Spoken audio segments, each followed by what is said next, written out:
Hello students and welcome back to part two glory with प्रेषिता.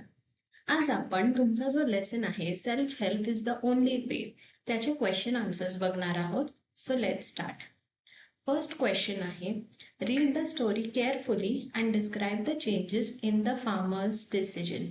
तर इकडे 1, 2 आणि 3 दिले, तर तुम्हाला 3 डिसिजन्स लिहायचे जे फार्मरने घेतलेले. ओके, फर्स्ट डिसिजन काय होता? To call the neighbours to reap the corn. Okay, हा फर्स्ट डिसिजन होता. सेकंड होता to call his relative if the neighbours did not come. आणि थर्ड डिसिजन होता to reap the corn himself. Okay, तर तुम्हाला अशा प्रकारे हा आन्सर लिहायचा आहे.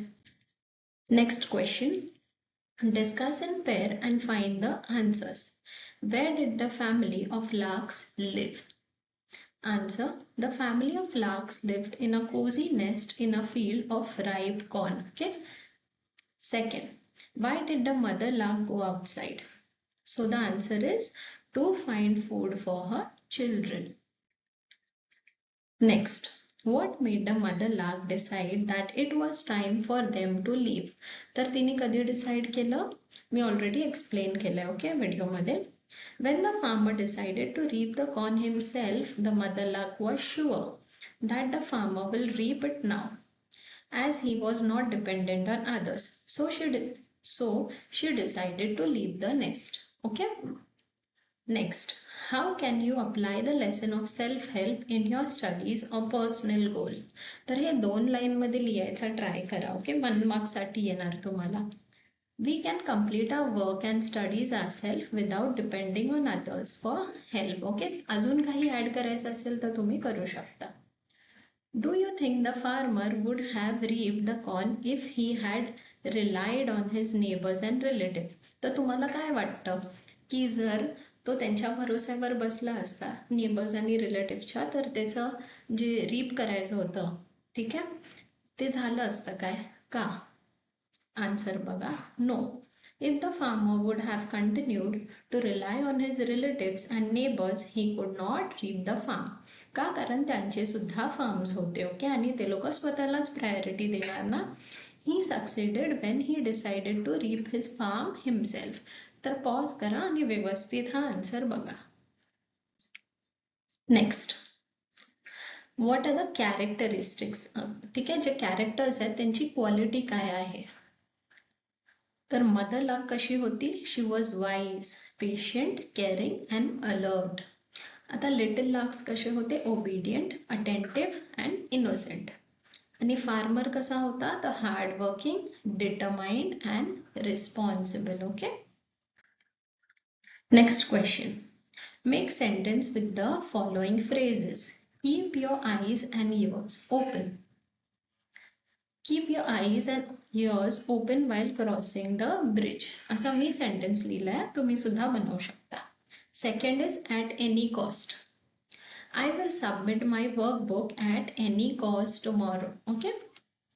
Next, imagine the farmer had decided to reap the corn himself from the beginning. How would the story have been different? Write a short alternative ending. तर तुम्हाला short alternative ending लिहायचं आहे की जर फार्मरनी स्वतःच डिसाइड केलं असतं मीच करतो तर काय झालं असतं.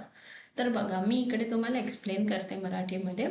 If the farmer would have decided to reap the crops in the beginning, then the mother lark would have immediately understood that the farmer would reap. तर जर फार्मरने डिसाइड केलं असतं तर मदर निघून गेली असते. Okay, she would have shifted पहिल्या दिवशीच.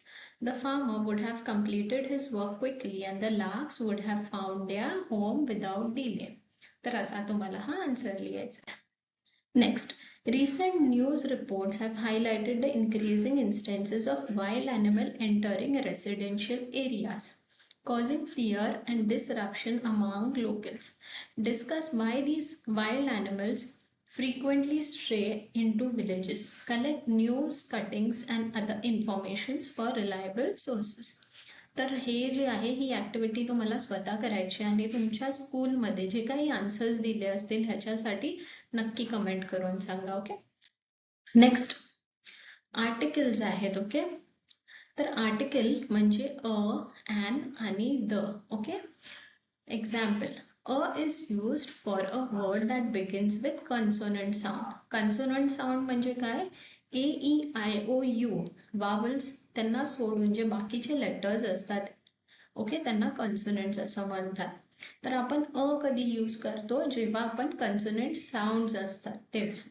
And when we talk about any one thing, not specific, एका गोष्टीबद्दल, example, a cat, a pen is on the table, okay. And कधी आपण यूज करतो? जेव्हा वावल साऊंड येतं, A, E, I, O, U येतं. Example, an apple, an umbrella, an elephant, okay. E आलं ना, A, E, I, O, U. मग an येणार, ओके. The आपण कधी यूज करतो? When we talk about a specific person, place or a thing that is already known. तर ज्या गोष्टीचं आपल्याला माहिती असतं, ओके, जर कोणतं ठिकाण असेल, ओके, प्लेस असेल किंवा पर्सन असेल, एक्झाम्पल मुंबई, तर द मुंबई असं नाही म्हणत, आपण मुंबई म्हणतो. आता sun, the sun, boy, the boy, okay, definite article. आता ह्याचं सोल्युशन बघूया. I saw dash elephant walking through the forest. तर आन्सर येणार an elephant because E आलं ना. Next, okay, she is reading an interesting book because I आहे ना, vowel आहे म्हणून. Dash largest mammal on the earth is the blue whale. तर इथे काय येणार? The largest mammal, okay. I am reading dash book about Amazon rainforest. I am reading a book, okay, consonant आहे. Dash apple, इथेच समजून घ्या, an apple, okay. आणखीन एक आहे तुमच्यासाठी. वी सॉ dash and climbing on the dash tree. आता इकडे an येणार की येणार की द येणार ते तुम्ही कमेंट करून सांगा. Next, prepare a poster on save bird save nature. तर हा पोस्टर मी एक्झाम्पल साठी दिला आहे, तुम्ही असा प्रिपेअर करू शकता. प्रिपेअर केला असेल नक्की कमेंट करा, okay. Bye, take care and all the best. आणि मी असाच तुमचा पूर्ण पोर्शन इथे कम्प्लीट करणार आहे, तर चॅनलला नक्की सबस्क्राईब करा. बाय.